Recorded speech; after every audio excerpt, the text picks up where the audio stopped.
Sakal Gunar Vande Guru Sri Charanaravindan.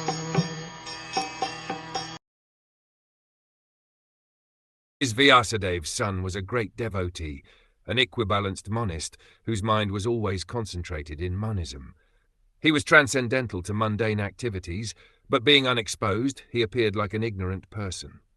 Srila Shukdev Goswami was a liberated soul, and thus he remained always alert not to be trapped by the illusory energy. In the Bhagavad Gita, this alertness is very lucidly explained. The liberated soul and the conditioned soul have different engagements. The liberated soul is always engaged in the progressive path of spiritual attainment, which is something like a dream for the conditioned soul. The conditioned soul cannot imagine the actual engagements of the liberated soul. While the conditioned soul thus dreams about spiritual engagements, the liberated soul is awake.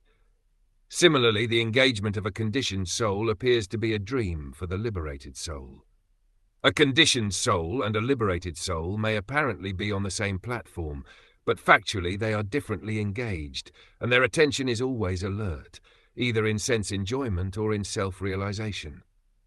The conditioned soul is absorbed in matter, whereas the liberated soul is completely indifferent to matter. This indifference is explained as follows.